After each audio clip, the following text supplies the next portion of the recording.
I'm Andrew Schwartz. I'm head of mixed reality at Radiant Images. We have a lot of choices as far as how we consume our media today. The screens that we watch are no longer the big screen. It's now the big screen, the medium screen, the small screen, and maybe invisible screens. There's screens all over the place. There's screens on our fridges. There's screens on our cars. There's screens on our phones. There's screens on our thermostats. There's screens everywhere. And those screens need content. Those screens need production. Those screens need things that are beautiful. Those things that are cinematic by nature. They don't need things that are necessarily not that. We like interface design that feels magical to us, that feels somewhat tactile, or like a hologram, or like the future or the past, or I guess we like all kinds of things. But what I mean there is that the screens are now all over the place. And that's what mixed reality means to me. It means that we create for everything. We create for base reality, which is this real world. We can create for virtual reality, which is a closed off screen world. We can create for augmented reality, which is a world that's invisible to the consumer, that's just there. We can consume these things in multiple different ways, and we have to think about how we're going to create these experiences.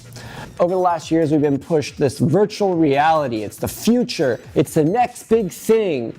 Well, it's a thing. It's definitely a thing, but from that thing came something that's actually great. 360 video.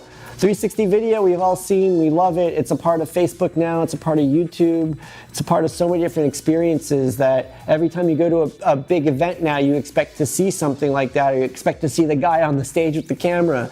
It's a part of our future, it's a part of our present. It's so we can remember our past, and we can remember things without having to frame the picture. I can put a camera in the place and experience the whole thing. And that 360 video is immersive. 360 video enables us to communicate in a different way, whether you're a brand or you're a grandmother trying to watch her grandkids' first steps. It allows us to transport our mind's eye into that ball.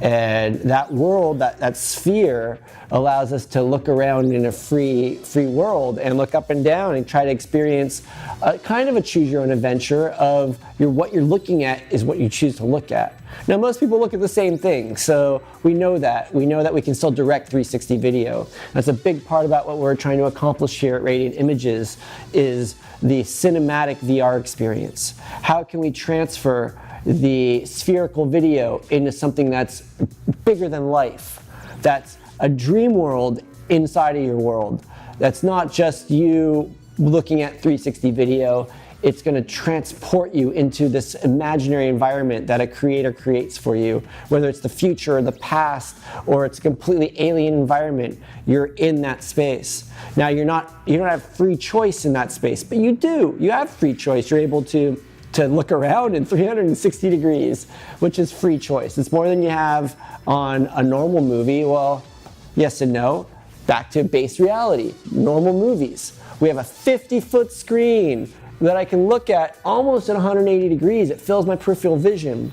And that's one of the big inspirations for 360 video, because we don't go to the movies as much as we used to. We now carry our movie theater in our pocket. It's our mobile phone. And that mobile phone has the world open to us where we can literally look at that phone and see that 50-foot screen, and we can watch and follow the car around, or I can look up and down in 360 video, which I can't do on that 50-foot screen. Or think about television, how we transitioned from movies to television, and when that happened, well, that's going to kill the movie. No, it didn't kill the movie, it made movies better. And when TV started to die off, we've made TV better. And now we have this new world of 360 video that we're trying to figure out a narrative form on. Whether it's traditional or non-traditional, we're figuring that out now.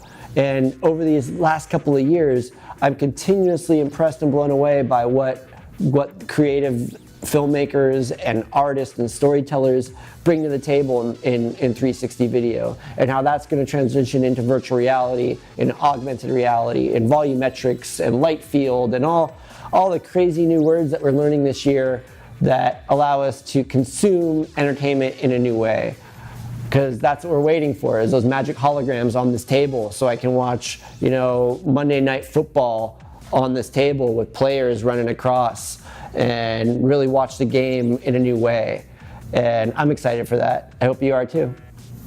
So one of the coolest things about virtual reality and 360 video has been this totem pole of do-it-yourself mentality, of the guy who took the GoPro and said, oh, this is a cool little camera. I wonder if I put a couple of these, I'm going to tape them all together and see what that does. Oh, that's kind of cool. I'm going to go to a 3D printer guy and I'm going to see if he can make me something, or maybe the guy made something out of wood, or he milled something out of metal, or whatever it is. This world came about really quickly where guys were making their own rigs. And very quickly that became really expensive because you needed, you know, more than 4 GoPros. You needed 6, 12, 24. And before you knew it, it was not a poor man's hobby anymore.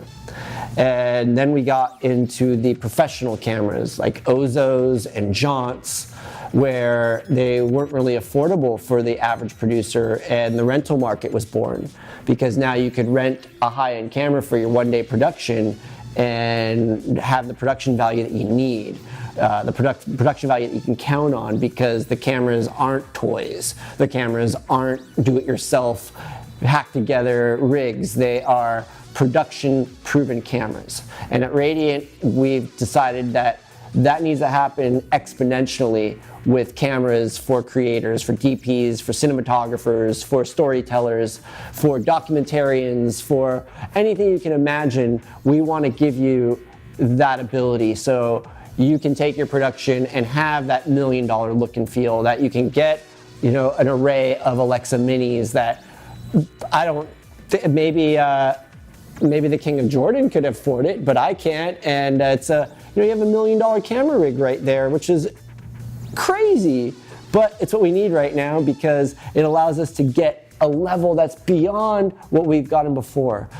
Color range that is untouchable. Things that we've been waiting for, things that we've been going, oh, but how does that shoot in low light? Well, it doesn't shoot in low light. So now we're figuring out ways to do it. Yes, there are limitations with that rig, but there's limitations with every rig, with every lens, with every camera. And that's what being a filmmaker is about, is choosing the tool to tell the story. And we've always been limited. There's never a magic bullet, and there's not a magic bullet in 360 and VR. It's the combination of your skills, of your tool set. And at Radiant, we give you our whole enchilada, our whole magic bag of goodies. Anything you can imagine, we've already somewhat thought of it, and maybe have a prototype or something that we're willing to share with you to make your dreams become a reality. Because that's why I'm here. I'm here because I enjoy dreaming all day, and I love that people come here and they're inspired by that. They're inspired by, we don't stop, that we keep on making new stuff and we don't settle where we're at. Tomorrow there'll be a new camera I'm making stuff for. There'll be a new system that we're working with. There'll be new directors, new DPs that we want to work with, that want to work with us.